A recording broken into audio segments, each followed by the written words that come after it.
this is probably the last video of this exact format that we're going to be doing. I would like to be doing other videos in the future that are different. That would be quick, short, encouraging messages that go over just like a verse or two. But we are excited to be getting back together, relaunching Revive Student Ministries. So by the time you see this on Wednesday, it would be 1 week from the day that this video airs. And so we are really excited. We need everyone to RSVP if you have not done so already for our first night, because we're going to have some food provided. If you could please wear masks inside, as that is the state requirement. And in addition to that, we're so excited. We're going to be making sure we message all of you guys, letting you know where it is at specifically. But we're looking forward to coming back, and I'm literally so excited. So anyways, today is our last video of me preaching this message online before next week. We're going to be in person together, so it's going to be great. I'm really excited. I'm sure there's other stuff I maybe should have said. It's going to be great. If we have not contacted you already, well, I think we went through the list, so you guys should have been. But if we forgot you, or if you're interested in coming to youth group, please let us know. We are looking forward to this. All right, let's kick this off tonight. Tonight we're going to talk about the cost of following Jesus. This is something that a lot of people probably don't like to talk about, but we're going to continue where we left off last week in Matthew chapter 8 in the good old Bible. So last week we learned about 3 stories where Jesus healed people. And this week we're going to be learning about the cost of following Jesus. So let's open up in Matthew chapter 8 verse 18. This is what it says. Now when Jesus saw a crowd around him, he gave orders to go to the other side. And a scribe came up and said to him, "Teacher, I will follow you wherever you go." And Jesus said to him, "Foxes have holes, and birds of the air have nests, but the Son of Man has nowhere to lay his head." Another of the disciples said to him, "Lord, let me first go and bury my father." And Jesus said to him, "Follow me, and leave the dead to bury their own dead." Or let the dead bury their own dead.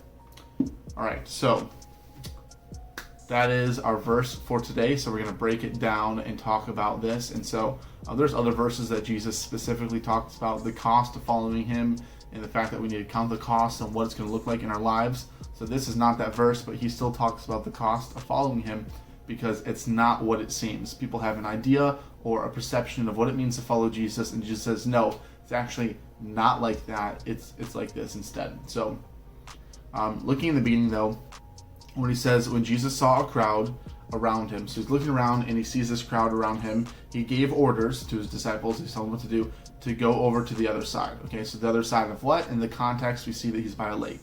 So Jesus is like, all right, it's getting really crowded. We've done so much ministry here for a while. We're going to go to the other side of the lake. So why do you think Jesus wanted to go to the other side of the lake when he saw a crowd of people? Think about that. Why? Why do you think Jesus wanted to go to the other side of the lake when he saw a crowd of people? Honestly, if you would ask me why I wanted to go to the other side of the lake when I saw a crowd of people, it'd be pretty obvious, because I would want to get away from the crowd of people. But you think of Jesus, isn't Jesus going to the crowds? In a way he is, but Jesus isn't just about the crowds too. He's about the individual. He's about the person. He's also about the people. But Jesus isn't all about glamorous, hey everyone, I'm going to put on a show for you. Jesus isn't about that. He's going to where people need him. He's going to the other side of the lake, and he was just there for a while. And so I also think, we need to remember that Jesus was fully God and fully man. He modeled a life we could imitate, because he did what was right for himself to remain healthy, spiritually, mentally, and physically. So we can see in the context of the very next story that Jesus took a nap while he was on the boat traveling to the other side. Think about that. There's this crowd of people, Jesus was there for hours, healing people, doing all this ministry, and more crowds are coming, and Jesus is like, all right, let's get out of here. They could walk to the other side if they wanted to. It would take a while. It would take a really long time, which some of the people did when they saw that he was doing, it's going to take a few hour journey. But here Jesus is getting in the boat, and Jesus is sleeping in the boat. And we know we'll talk about it next week with Jesus in the boat and calming the storm and all that. But Jesus is taking a nap. He is fully God and he's fully human, and so he's tired and he's taking a nap. I don't think that's why he went in the boat, but I think that definitely is part of it, because we see him taking a nap when he's in the boat. So now let's talk about the scribe. So he's like, all right, let's go in the boat. But But before he gets in the boat, he has two conversations. At least what's recorded in here, two conversations. There's a scribe who tells Jesus, he comes up to Jesus, as Jesus is just trying to get away from everyone. This guy comes up to Jesus and like, Jesus, I'll follow you wherever. I'll go wherever you want to go. Let me see exactly what he says here. He says, teacher, I will follow you wherever you go. And this is what Jesus said to him. Okay, as Jesus is like already trying to escape, and like you got the groupies and like everyone's trying to follow him, and there's like this guy wants to follow Jesus. So basically, I feel like he's trying to get in the boat with Jesus.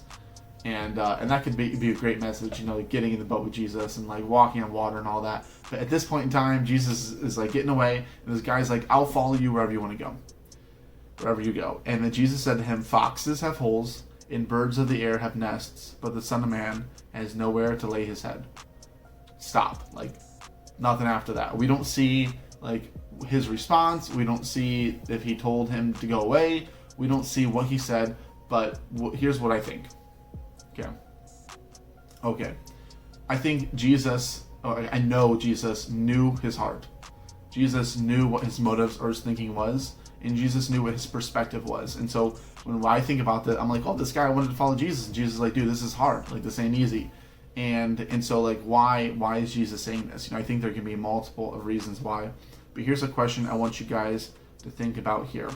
The scribe said, I'll go wherever you go. It's an impressive statement. Here's our question. Why wasn't Jesus impressed with the scribe? Think about it. We may not know the actual reason. Like I said, Jesus knew this man's motives and his heart, and Jesus knew this man's expectations. Jesus told him plainly that following him isn't glamorous. Jesus isn't impressed with cheap followers. Let me say that again. Jesus isn't impressed with cheap followers. We don't see this man continue to follow Jesus after Jesus told him what the conditions were like on the road, or on the boat. They slept in the open air as they traveled, preaching the gospel day in and day out. And not, reigning in a comfortable earthly palace like a king that they thought he would be. So he probably thought, I'll follow you wherever you want to go. Like, if that includes a palace and a banquet and all this stuff. And Jesus is basically telling him, like, it ain't easy to follow me. It's not. He just told him plainly because the man's expectations were probably different. And Jesus knew this. Jesus said the Son of Man has nowhere to lay his head. And Jesus was an outcast and a foreigner in this world. Before Jesus got into the boat, another person comes to him. So Jesus sees this crowd. He wants to get away. He's tired. He's going to take a nap, which I take naps during the day. Siestas are amazing. And so he's going to take a nap. And so he's getting in the boat, and the guy comes up. The scribe's like, I'll follow you wherever you want to go. He's like, dude, it ain't this easy. I'm not impressed. Here are the real expectations. You have the wrong expectations. And this other guy comes to Jesus, and so he tells Jesus that he wants to follow him, but he needs to go bury his parents. Let's see what the actual words are. He says, another disciple said to him, Lord, let me first go and bury my father. All right, and Jesus says, let the dead bury their own dead. So, this man wants to bury his father. Here's our question for you. What do you think this man meant by this? There is a lot of speculation, historically, of what we see, of what this means. But when someone says, hey, I want to go bury my father, it could mean a lot of things. It could mean that his dad actually died, but if that was the case, why would he be out there at that time? What a lot of people would say what it means is that, let me go back to my home, get everything in order and ready, and basically wait for my father to die, and basically I have stuff to do at home. My dad is running the place, and then when he's buried, I need to run the place. I can be butchering it here a little bit, but there's this cultural aspect that basically means I have duties at home, and I need to go home, and I need to make sure that I'm there to bury the dead. I'm there to bury my father. And so, is it possible that his father was really dead? Yes, this could be possible. But there's a very good chance that his father was not dead, and he wanted to go back home because of the responsibilities in life. And so Jesus is not impressed with someone who says he'll follow him wherever, and he's not impressed with someone who says, I can't follow you because I need to go back home because I have responsibilities. Jesus responds to the first guy with his wrong expectations, that it's going to be easy, letting him know that it's very difficult. But that doesn't mean he shouldn't follow him. Then Jesus tells the next guy basically that his priorities are all messed up. This is what Jesus says. He says, he said to him, follow me and let the dead bury their own dead. So he just tells him, follow me. Regardless of what's going on, he says, follow me. He puts the priorities in place that even when extreme stuff happens in life, Jesus is still going to come first. Jesus is still going to come first. Now, there's a difference between Jesus and the church. And so in a healthy family setting, it would be Jesus, like God, the Holy Spirit, the Trinity. Like, he's up here. He's number one, way above anything else, like by far.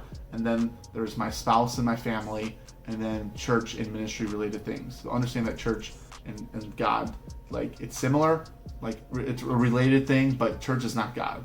We need to understand that. And so my family is going to come before other responsibilities. I'm going to take care of my family, but even before my family is going to be God. And so that needs to be the proper order. For someone who works outside the church, it would look like this. It would be God, spouse, family, and then church and work.